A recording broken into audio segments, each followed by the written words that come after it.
الحمد لله رب العالمين. الحمد لله رب السماوات ورب الأرض رب العالمين، وله الكبرياء في السماوات والأرض وهو العزيز الحكيم. الحمد لله الذي بنعمته تتم الصالحات. ربنا لك الحمد حق ترضى، ولك الحمد بربي، ولك الحمد بعد الرضا. صلى الله وسلم وبارك على سيدنا الأولين والآخرين محمد وعلى آله وصحبه أجمعين ومن تبعهم بإحسان إلى يوم الدين.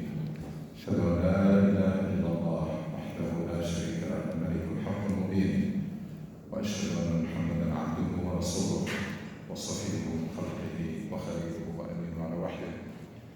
يا أيها الذين آمنوا اتقوا الله حق تقاته ولا تموتن إلا وأنتم مسلمون. يا أيها الذين آمنوا اتقوا الله وتنظر نفس ما قدمت لغد واتقوا الله إن الله خبير بما تعملون. And dear respected brothers and sisters in Islam, all praise and glory and thanks are due to Allah subhanahu wa ta'ala. We owe Allah subhanahu wa ta'ala everything we have. Anything good that is happening in your life, any blessing, any good news, any achievement is a blessing and favor from Allah subhanahu wa ta'ala that should make you more grateful and more humble and more responsible, because the more Allah gives you, the greater will be your responsibility. And everything that we need is in the hands of Allah subhanahu wa ta'ala, so make sure that you do your best in thanking Allah for all that He has given you. One, to keep it, and two, so that Allah will give you more, because Allah subhanahu wa ta'ala promised that the more grateful you are, the more He will provide for you. Promise from Allah subhanahu wa ta'ala. And then also show Allah your need for Him. Show Allah your need by making dua to the point of tadarru', begging Allah subhanahu wa ta'ala for your needs persistently. Day in, day out, pray for your needs from Allah subhanahu wa ta'ala. Pray for forgiveness, for guidance, for health, for protection, for rizq, for everything. My dear respected brother and sister in Islam, we're continuing our journey of rediscovering our great, inspiring religion and trying to understand the gap between where we are and where our religion promised us to be and requires us to be and wants us to be. You're going to have to understand why this gap is there, why we are supposed to be a model and leading community, but we are lagging behind. We need to understand that so that we can close that gap and regain the position that Allah subhanahu wa ta'ala wants us to be and designated for us to be khayra ummah, to be ummah wasat, to be model community and to be leading community. In this journey, we need to address a number of misconceptions. Misconceptions are things that are the mistakes in understanding. There are mistakes in understanding our deen that went through the generations and reached us. We take them today for granted, but they are misconceptions. They need to be fixed. They need to be known and need to be fixed. One of those, and one of the main misconceptions, is the very definition of Islam. We define Islam a lot of time as submission to Allah and as the 5 pillars and do this and abstain from. That's not the proper definition of Islam. The proper definition of Islam, and I like this translation more in some of the Quran, translated Quran, is Islam means devotion, means dedication. And tender nafsak lillah, devotion.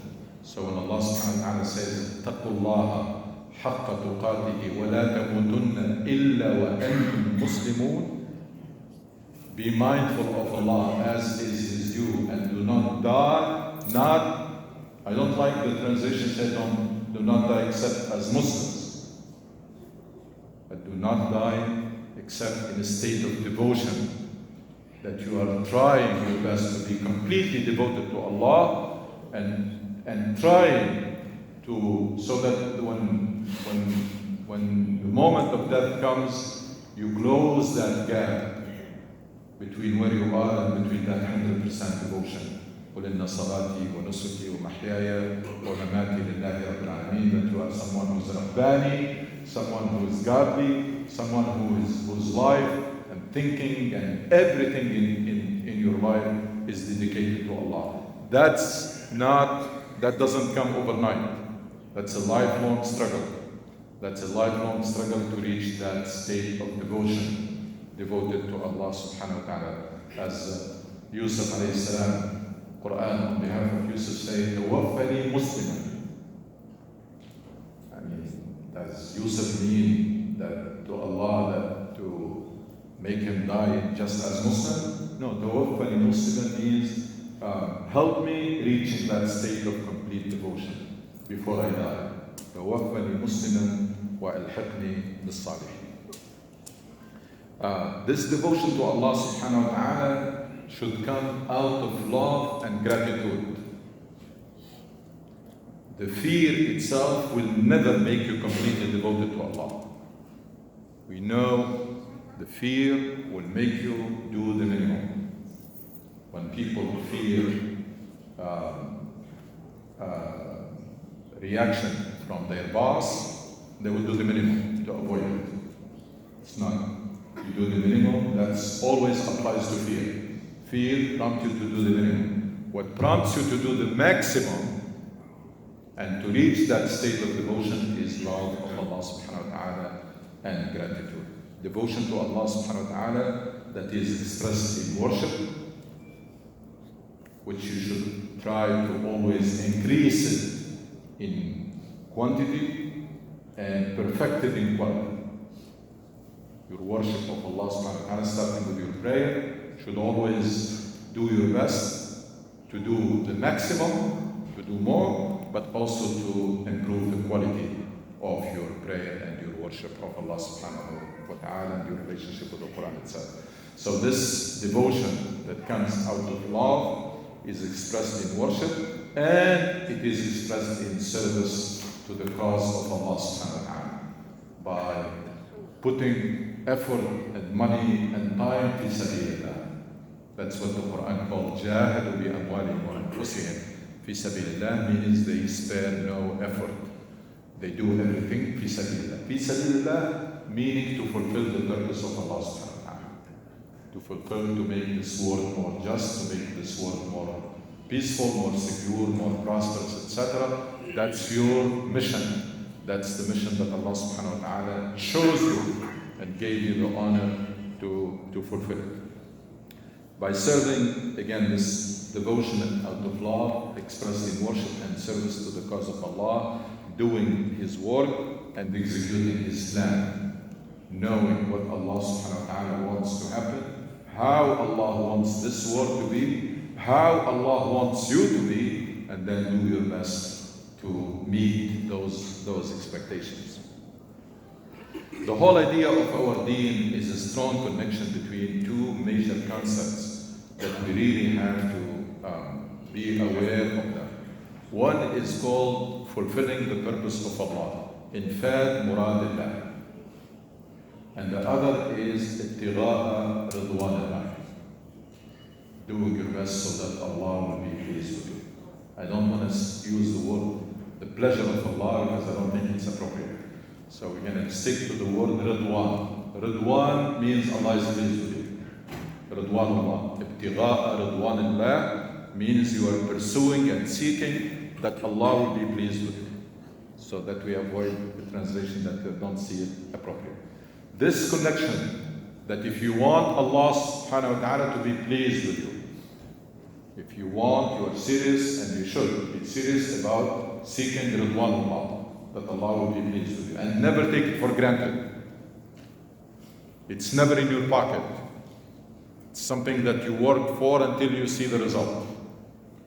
So this is something that you should never take for granted. If you are serious about it, and you should, then you know that the only way is to do your utmost in fulfilling the purpose of Allah. So that's the connection إنفاذ مراد الله ابتغاء رضوان الله. If you want Allah subhanahu wa ta'ala to be pleased with you, you should spare no effort in fulfilling the purpose of Allah subhanahu wa ta'ala. Whatever Allah subhanahu wa ta'ala wants you to do at any moment, you do it with no hesitation.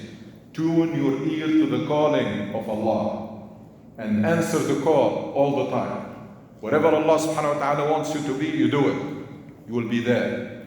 You will be there wherever He wants you to be, expects you to be, and you will do whatever He wants you to do at that moment, even if it is not convenient. Even if it is not the most convenient thing, that's what you do. Come Salat al-Fajr, that's your time to wake up and pray. Why? You're answering the call of Allah subhanahu wa ta'ala, because that's the calling of that moment. Etc. And applies to everything you do from the moment you wake up to the moment you go to sleep. This process of complete, we're going to come back to the power of love and how much energy it generates in us later on, inshallah. This process of reaching that complete devotion to Allah, it starts with a pledge, commitment. You make the pledge or your commitment to devote yourself to Him, to devote your life to Him. That's, by the way, the meaning of Shahada. The Shahada, as presented by Rasulullah and done by the companions, it was that pledge. That the companions come to pledge that and to make that bay'ah, that covenant with the Prophet. It's with Allah. إِنَّ الَّذِينَ يُبَايِعُونَكَ إِنَّمَا يُبَايِعُونَ اللَّهَ يَدُ اللَّهِ فَوْقَ أَيْدِيهِمْ. So they are pledging. They pledge to the Prophet, they pledge to Allah that I'm going to do everything I can to devote myself completely to you. It starts with that, but then it becomes the process of striving against all the distractions and against all the temptations. It's a lifelong struggle. What's your destination? It's to reach حَقَّ تُقَاتِهِ, the maximum level of piety and mindfulness of Allah. That's the instruction. يَا أَيُّهَا الَّذِينَ آمَنُوا اتَّقُوا اللَّهَ حَقَّ تُقَاتِهِ, as is His due, to reach the maximum level of taqwa. And then in another verse said, وَجَاهِدُوا فِي اللَّهِ حَقَّ جِهَادِهِ. We come also, when it comes to doing things fi sabilillah, again Quran will tell you to read that you need to do the maximum. So you start with that pledge, and you start that lifelong struggle. Every time trying to push yourself to increase your iman, to strengthen it, to increase your taqwa, to come closer to Allah, working on that track, and then working on the other track. What else I can do fi sabilillah? What is it that I'm doing? What else that I can do fi sabilillah? Maximum level of taqwa. Well, as you are increasing your level of taqwa, it will show in your ibadah, in the quality and intensity of your worship of Allah subhanahu wa ta'ala. So salah will not be something that you just finish it to get it out of the way. It will be something that you really enjoy doing. That's what Rasul is. وَجُعِلَتْ قُرَّةُ عَيْنِي فِي الصَّلَاةِ. Yani Rasul saying, my utmost pleasure, the moment I enjoy the most, are the moment when I am praying. Why? Because He is with Allah, and He loves Allah more than anything else. So spending those moments with Allah for the Prophet ﷺ is better than this whole life. Why? Because Rasul ﷺ loves Allah more than anything else. So this taqwa, as it is, increases, it will show in your worship, but also it will show in your mu'amala, in your behavior and your interaction with people. You have a stronger control of your senses. You will not harm people. You will not hurt anybody with your tongue or anything. So the greater is the taqwa, the more your ability to restrain yourself. Again, it will show in your worship, but also it should show in your behavior. And that will lead you, or will make you, a better person every day, and therefore a role model for people around you. And that's your prime responsibility as Muslim. Your prime responsibility as Muslim is to develop yourself into a role model. through the process of tazkiyah or self-development. To try to be every day a better version of yourself. Working on your manners, working on your knowledge, working on your health, working on everything. Working on your worship, working on everything. Trying to be a better person every day. And we mentioned before, the only way to do that is through learning and implementing. Learning, all the time you're learning new knowledge and information, but it should also find its way directly and immediately to implementation and should be incorporated. What else taqwa does? It will increase your energy and your motivation to serve Allah. You will have greater energy and greater motivation to do more fi sabilillah. That's why they are related. Greater taqwa, greater energy, spiritual energy, and motivation and incentive to do more fi sabilillah. Again, trying to do the maximum. وَجَاهَدُوا بِأَمْوَالِهِمْ وَأَنفُسِهِمْ, meaning they did everything they can fi sabilillah. That's how you fulfill the purpose of Allah. We go back to Muradullah and Ridwanullah. Muradullah is the purpose of Allah. Ridwanullah is for Allah to be pleased with you. How do you do this? You do your maximum, your utmost to fulfill the purpose of Allah. That's the surest way and the only way to seek the Ridwanullah and to have Allah subhanahu wa ta'ala pleased with you. So try to remember this. Infaq Muradullah ابتغاء رضوان الله. إنفاذ مراد الله ابتغاء رضوان الله. Fulfilling the purpose of Allah in pursuit of Ridwan Allah. Now, how can we do this? And practically. Practically, we need to, first of all, to change this, our definition of Islam. That Islam, it's complete devotion. It starts with that pledge, and then it is lifelong struggle to reach the highest level possible of taqwa and to reach the highest level possible of serving and doing things fi sabilillah. Second is the key to all of this is our relationship with Allah subhanahu wa ta'ala. Alaqa billah azza wa jalla. This relationship has to be moved from submission and obedience out of fear. That's not bad, but that's the minimum. We're talking about the maximum. That will not get you to the maximum. If you are obeying Allah subhanahu wa ta'ala only because you fear punishment, you will always ask about what's the minimum. It's like students who are studying just to pass the class. Their question is always whether C is a passing grade or not. They're looking for the minimum. But another student who is there to learn and to get the maximum grade, their questions will be different. And their study will be different. We want to move from the C student to the A plus student when it comes to our relationship with Allah subhanahu wa ta'ala.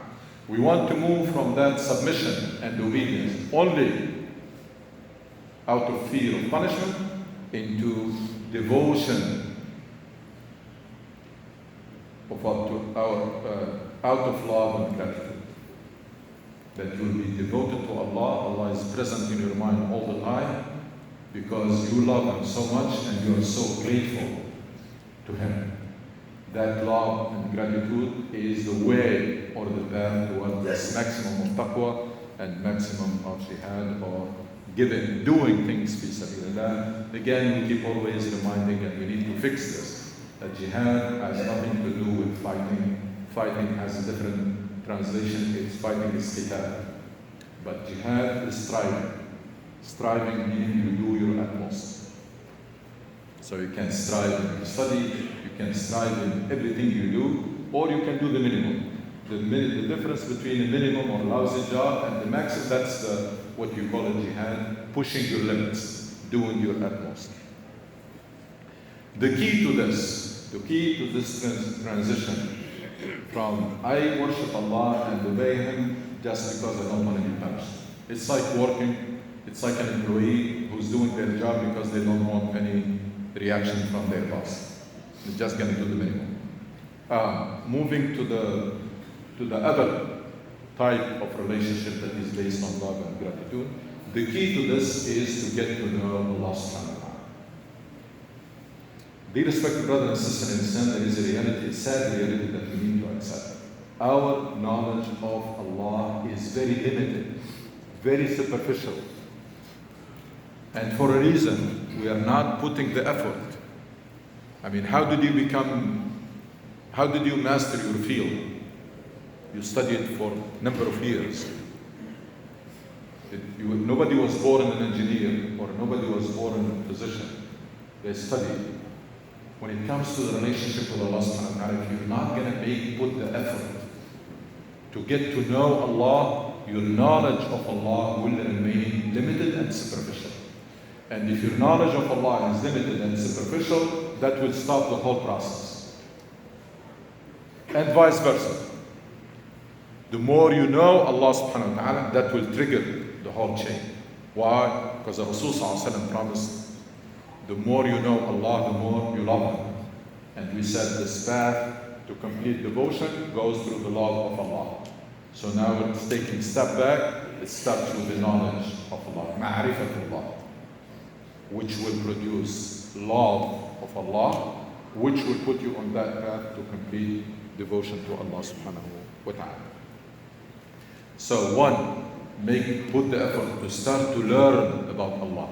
And I always mention that the most effective ways to get to know Allah more is one, to study the Quran.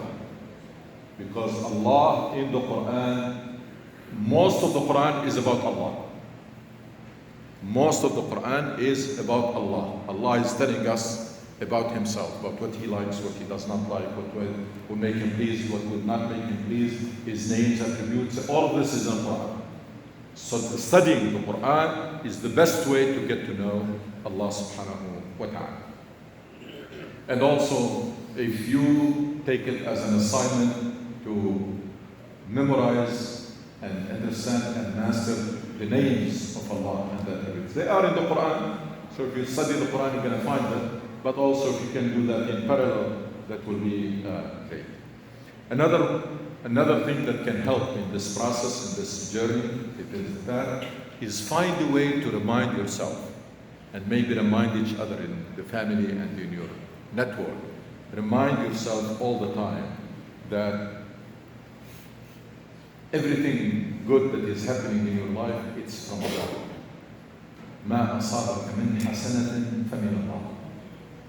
ما أصابك من حسنة فمن الله. Put this everywhere. Put it on your desk, in your car. Remind yourself that anything good that happens in your life is from Allah, and get this practice of making sujood whenever you get something good done or good news, is to immediately make that sujood of shukr, just to tell Allah subhanahu wa ta'ala, I know this is coming from you. So if you get that practice of whenever your child achieved something, any good news, any achievement, any success, make sure to do that sujood, because that's, again, it's a good exercise that you remind yourself that everything good that is coming from Allah. The other thing that you need to remind yourself, and probably put it everywhere, is وَإِن تَعُدُّوا نِعْمَةَ اللَّهِ لَا تُحْصُوهَا. That the bounties of Allah on you are countless. They are much more than you think, much more than you appreciate. And there is hardly anything that you can do to thank Allah subhanahu wa ta'ala enough for all that He has given you. Remind yourself of this so that you can do better job in shukr. You can do better job in gratitude. So reminding yourself that everything good, you wake up, you find yourself alive, healthy, find your family members are healthy, alive, that's a huge blessing from Allah. You start your day with shukr. You start your day with shukr, and then you remind, you have a roof. Some people they don't, and then you go, and there's a car that you're driving, and there is a job. All of these things you should never take them for granted, because there are a lot of people in this world they don't have that. A lot of people in this world they don't have that. So this will do what?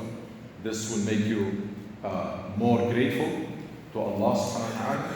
and then will remind you how dependent you are on Allah, so that it will make you also more active in dua and tadarrua. And Allah subhanahu wa ta'ala loves to be asked, and loves that you ask Him persistent, and loves that you beg Him.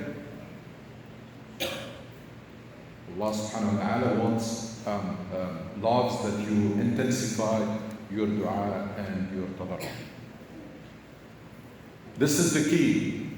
This is the heart of Iman. This relationship with Allah subhanahu wa ta'ala that is based on love and gratitude. And that's the key to the whole process. Remember, the Prophet promised, the more you know Allah, the more you love Him. You love Allah, then you put yourself on track to that path of complete devotion to Allah subhanahu wa ta'ala. It requires work. This relationship with Allah and your Iman requires work. If you want to keep it vibrant, if you want to keep it strong, if you want to prevent it from deteriorating and becoming dormant, it requires work. Even to maintain it requires work. This Iman, Rasul sallallahu alaihi wasallam warned us that if you don't take good care of it, it will wear out. إن الإيمان لا يبلى كما يبلى الثوب ألا فجددوا إيمانكم. Always renew it, always keep it vibrant and strengthen. I said that we're going to talk about the power of love. Why you wake up every morning? I'm talking first to the parents, and then we'll talk to the young people. Why you wake up every morning and you work so hard, and sometimes you take even 2 jobs, and sometimes you deprive yourself from things that you like? Why you do that? What is the driving force? It's your love for your children and your family. You want to see them the happiest people, to the point that you are ready to do everything. You can see how much this love of your children and your family is motivating you and driving you to do things that can be really hard, and you do it happily. You do it happily. You take things, you deprive yourself from things, and you give it to your children, and you're happy. Why? Because of that love of your children and your family. You are ready to do everything to make them the happiest. وَلِلَّهِ الْمَثَلُ الْأَعْلَى. The true Iman should make you love Allah, should make your love of Allah even greater than that. And your motivation to worship Allah, to make Him pleased with you, should be greater than your motivation to make your children happy. So keep that in mind. You work so hard and happily. Why you do it? Because you love your children. If you have the same love of Allah subhanahu wa ta'ala, you will find yourself doing everything fi sabilillah, and also happily. Not only you do it because you have to. So your love of Allah, that's what Rasul sallallahu alaihi wasallam said when he says that when a person tastes the beauty of Iman, ثلاثة من كن فيه وجد حلاوة الإيمان. When you're going to taste the beauty, أن يكون الله ورسوله أحب إليه مما سواه. That Allah and His Message becomes more beloved to you than everything else. Doesn't contradict with loving your children or loving your family. They go hand in hand. But again, your love of Allah subhanahu wa ta'ala and your care about Allah being pleased with you should be at least, if not greater, than your love for your children and family, and your care to make your children happy. Now, if we come back to the reality, let's compare. What do we do to make our children happy, and what do we do to make Allah pleased with us? No comparison. So much time, so much effort, so much sacrifice, but here sometimes we just try to do the minimum. Now this is for parents. Maybe young people will not feel this, but also young people, single, compare what you do to succeed in this life. Compare what you do to earn your degree, to succeed in your life. Compare if you are taking good care of your health. Compare how much you spend time exercising. All of this is to succeed in this life. Compare what you're doing to make Allah subhanahu wa ta'ala pleased with you. Alhamdulillah, the good news and the greatness of our religion is that with the proper intention, what you do for yourself to succeed and what you do for your family to succeed and to be happy can become an act of worship. So it is not either or. If you're doing it fi sabilillah with the proper intention, the hours that you spend working to make your family happy and to take care of their needs become an act of worship. And the time and the effort you spend to study and to be successful in life and to be healthy becomes an act of worship. Why? Because that's what Allah subhanahu wa ta'ala wants. Allah wants you to be happy, wants you to have a happy family, wants you to be successful. But if you're doing it just like that without intention, وَإِنَّمَا لِكُلِّ امْرِئٍ مَا نَوَى, you only get what you have intended. If you're doing it fi sabilillah, the hours of work become act of worship. Whatever you do for yourself and for your family become an act of worship. And by the way, that's the only way we can turn all our life into an act of worship. وَمَا خَلَقْتُ الْجِنَّ وَالْإِنسَ إِلَّا لِيَعْبُدُونِ. There is how much time you're going to spend praying, how much time you're going to spend with pure worship, a very small fraction of the day. So how can we turn all our life into ibadah? By seeking Ridwan Allah with everything else that we do. And how do we do that? By doing what the scholars call wajib al-waqt. Wajib al-waqt meaning the calling of that moment. What is your calling of that moment? What is it that Allah expects you to do or wants you to do, and you do it with no hesitation. That's how you turn all your life into ibadah. You wake up at time 9 or whatever your job starts, you are expected to be at work. If you're doing it, fi sabilillah, it has to end. The chain has to end at the end that you are seeking Ridwan Allah. Shouldn't stop before that. You want to become very successful? Yes, so that I can do more fi sabilillah. You want to become more richer, or very rich? It's great. But also you don't stop there. If you stop there, you get nothing from Allah. But if you're doing it so that I can be in a better position to serve the cause of Allah and help others, it becomes an act of worship. You can see two people are doing the same thing. It is considered an act of worship for one because of the intention. It is not considered an act of worship for the other because they're doing it just for to brag about it or for their self-interest. So make sure that you always renew your intention and ask yourself, why am I doing this? Is this what Allah subhanahu wa ta'ala wants me to do? Yes. At the time of work, you should be at work and you should perfect your job, even if nobody is watching. Why? Because Allah is watching. More important than your boss. Allah is watching and Allah expects you during that time to perfect your work. In the process, you're driving, Allah expects you to drive defensively and not to harm anybody or bother anybody, and observe those rules. That becomes an act of worship. If you feel the presence of Allah and you do it because that's what Allah wants you to do at that moment, it becomes an act of worship. When you're eating and you eat healthy, again, because that's what Allah wants you to do, because this body is an amana, is a trust that Allah subhanahu wa ta'ala has give you the responsibility to manage it, and you need to manage it properly. If you do that with the proper intention, it becomes an act of worship. That applies to exercise, applies to everything else. And then any free time you have during the day, try to take full advantage of it. Full advantage, learning. That's the only way you can become a better person. Learning anything that is useful. There is no time to waste in this life. There is so much to learn and so much to do as Muslims, to the point that you have no second to waste. Even if you are waiting, like in taking transportation or metro, and you are waiting, you should always have something to do. Take advantage of every minute of your life. If you do that from the moment you wake up to the moment you go to sleep, asking yourself, what is the calling of the moment? Tune your ears to the call of Allah. Where Allah wants me to be or expects me to be or expects me to do.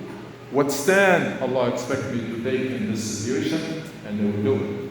And sometimes it's not convenient because there are only two options. There is the call of Allah and there is hawa, which is do what is convenient, what you desire, what you like. And you are always between these two calls, between the call of Allah and the call of shaitan or the call of hawa. And you choose, you decide which one to answer.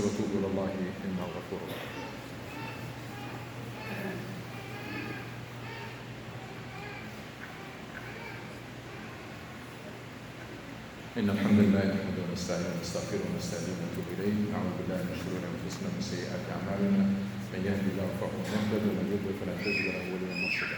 My dear respected brothers and sisters in Islam, again, one lesson that we can emerge with is that to be aware all the time of what you're doing and what you're saying, and ask yourself why. And to be in total control of your senses, in total control of your life, and total control of your time. That's the only way you can progress on that path of complete devotion to Allah.